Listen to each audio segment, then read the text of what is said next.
C'est terrible. Ni hatari. Et moi, je me demandais vraiment, je me dis, mais qu'est-ce qui se passe? Est-ce que Dieu n'a pas parlé clairement? Est-ce que Dieu n'a pas été précis dans sa parole? Est-ce que Dieu n'a pas envoyé sa parole pour nous guérir? Mais nous avons une réponse dans le message de l'heure, tiré des Écritures. Oui, oui. La baume en Galade, donc la baume en Galade. Mafuta ya Galadi. Ya Gilead. Ya Gileadi. Gilead. Ya Gileadi, oui. Vous voyez? Les raisons, c'est que sababu ni kwamba il y a des mauvais infirmiers. Kuna waganga wabaya. Et il y a aussi des mauvais malades. Na pia kuna wagonjwa wabaya. Maintenant chez nous ici, sasa kwetu hapa, à Goma Ndosho. Hapa Goma Ndosho. N'est-ce pas? Sivyo? Est-ce que nous n'avons pas un bon infirmier? Je, munganga wa hapa Goma Ndosho haiko munganga mtaalamu. Vous voyez? Hein? Alors les mauvais malades. Sasa wagonjwa basi ndio babaya. Ces malades, ils sont mauvais comment? Bale wagonjwa ni babaya aye. Ils refusent banakatalaka le médicament kukunywa dawa tel que c'est prescrit. Gisi banabiandikia. Voyez? Ils disent non, ces médicaments moi je ne prends pas. Hii makomprime mimi zitanitapikisha. Ça je ne prends pas. Hizi sizikunywe ni za buchungu. Voyez? Unaona? D'autres sont mauvais. Bengine ni babaya. Bon, il y a qui laissent ces médicaments là-bas. Wenye banakamata zile dawa banasitia tu pale. Il y a d'autres qui les jettent. Kuko bengine yale banatupa nyuma hapo. Ils jettent pour être abîmés pour rien. Banatupa kusudi zioze bure, ziharibike bure. La méchanceté. Ubaya dans les cœurs. Ndani ya moyo. Voyez? Unaona? Et d'autres, na bengine ils ne terminent pas la cure. Habamalizake kile yenye walibandikia. Voyez? Non. Au milieu du cure, ils ont arrêté, ils disent ah non non non. Katikati tu ya kira naacha. C'est très amer. Ou c'est. Ni uchungu sana inanichokesha. Iko hivi. Ils ont des raisons. Bako na masababu. Voyez? Unaona? Voyez frère, des mauvais malades. Unaona wandugu bagonjwa wabaya. Qui refusent le médicament. Wenye manakatalaka dawa. Voyez? Unaona? Et qui imposent à l'infirmier leur médicament. Na banashurutisha muganga dawa yenye tabandikia. Alors qu'ils ne connaissent pas comment soigner le corps de l'homme. Na japo hawajue gisi mwili wa mtu inatunzwako. Nous ne savons même pas comment nos corps fonctionnent. Si hatujua hata gisi mwili yetu, sote hatujui gisi mwili yetu unatumikaka. Mais les médecins savent. Lakini baganga wanajua. Ils peuvent nous prescrire les médicaments qu'il faut. Dawa yenye nafaa. Maintenant le médecin Jésus-Christ. Sasa muganga Yesu Kristo. Voici sa prescription de médicaments. Tazama andiko yake ya dawa, ya kukunya dawa. C'est ça l'ordonnance médicale. Ordonnance ya kinganga yake. Njoo hii. Cette Bible ici. Hii Biblia hii. Les saintes écritures. Maandiko matakatifu. L'ordonnance médicale. Ordonnance hii. Maintenant, sasa l'ordonnance est mise entre les mains du pharmacien. Ordonnance imetiwa mikono ya muuzisha dawa. Et ce n'est même pas le pharmacien, le haiko ta muuzisha dawa. Mais qu'est-ce qu'un pharmacien?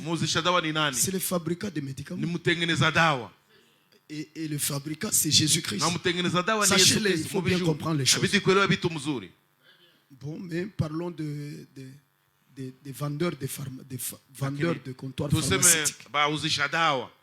Bon, ils ont étudié la pharmacie. Bon, appelons-les pharmaciens. Voyez? Mais le pharmacien, le fabricant de médicaments, c'est Jésus-Christ. C'est pas frère Branham. Sachez les frères. Le fabricant de médicaments, c'est Jésus-Christ. Si la parole c'est ça le médicament, alors dites-moi, qui a donné la parole? Et c'est frère Branham? Et c'est Paul?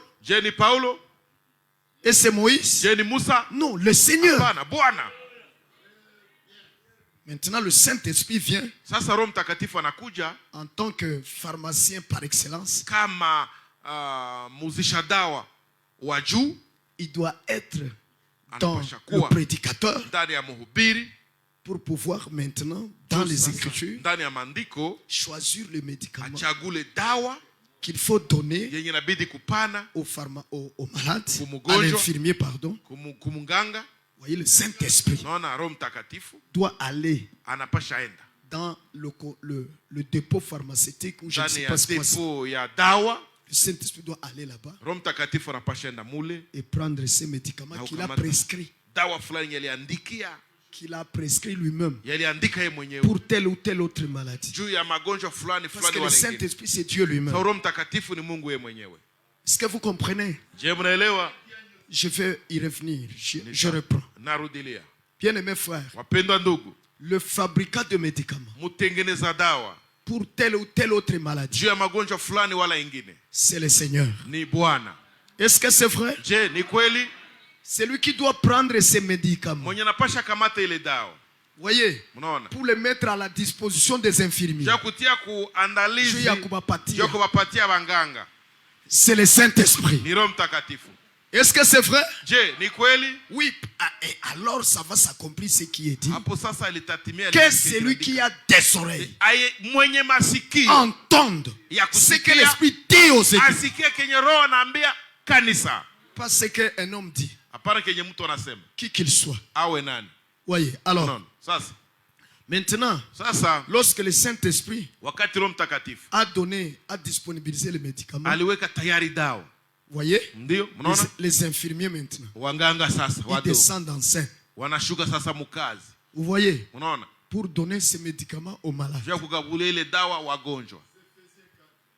Et les infirmiers ont leur chef. Ils ont aussi leur chef.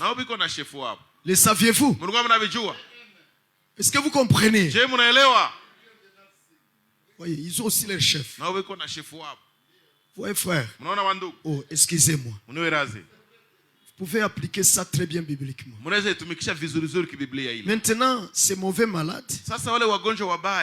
Maintenant, l'infirmier vient avec l'ordonnance et des médicaments.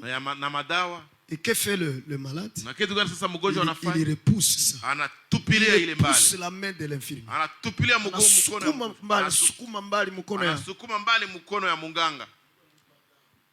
Il ne veut pas écouter sa prédication. Et il va dire, je le hais. Je le hais celui-là. Voyez. Maintenant, bien aimés frères et sœurs, donc il y a des mauvais malades et cela fait qu'ils ne guérissent pas. Si nous avons un bon infirmier, n'est-ce pas, et que la maladie jusque-là n'est pas guérie et l'infirmier n'a rien ajouté aux médicaments prescrits, il n'a rien retranché. Voyez, il n'a même pas insinué, n'est-ce pas, sa manière de vous soigner. Non, non. Il n'a pas sa manière. Il n'a pas insinué sa manière. Non. Mais il a fait la même manière telle qu'est enseignée. Voyez, il n'y a rien de soi dans le travail. Et donc il a tout fait comme il devrait le faire. Et finalement, le mauvais malade refuse le médicament. Voyez, il refuse le médicament. Il y a d'autres médicaments. Peut-être il faut vous piquer une seringue ici. Ici dans la tête ici. Il y a d'autres maladies qui exigent ça. Il y a d'autres qui imposent qu'on vous pique, je ne sais où, au dos, etc. Et les malades refusent cette manière. Ils refusent qu'on lui pique comme ça. Vous voyez, frère? Donc ce sont des mauvais malades qui ne guériront jamais. Ou alors il accepte par ruse le médicament. Par ruse. Mais il ne l'appliquera pas. Vous voyez, il dit, bon, ça, vous allez manger, vous allez boire à minuit. Ça au lever. Vous voyez, lui, il ne prend pas. Un mauvais malade. Il ne guérira pas. Frères et sœurs, ndugu na dada, laissez-moi revenir dans ce que je vous disais dans l'exhortation. wache nirudie nilikuwa namwambia katika onyo. C'est juste. Ni kweli. Vous ne pouvez pas être ici. Hauwezi kuwa hapa. L'esprit vous parle. Roho iko na Sur kuzungumzia. ce que vous devez faire. Kwa kenye unapaswa Pour fanya. être sanctifié. Juu utakaswe. Pour être pieux. Juu uwe mtawa. Pour naître de nouveau. Juu uzaliwe upya. Pour recevoir le Saint-Esprit. Kupokea Roho Mtakatifu. Et puis, qu'est-ce que vous faites, mes frères, mes sœurs? Qu'est-ce que vous faites? Vous rentrez et vous reprenez la même course dans laquelle vous étiez. Vous refusez les médicaments. Vous mourrez dans vos péchés. Et la faute n'incombera pas ni au médecin, ni au pharmacien, ni à l'infirmier. Ça sera de ta faute. Alors recevez l'instruction. Soumettez-vous à la parole. Et vous serez guéri. Et vous serez sanctifié. Et vous recevrez le Saint-Esprit. Vous ne pouvez pas rejeter la parole et penser aller au ciel. Et penser être sanctifié. Et penser être régénéré. C'est simplement impossible.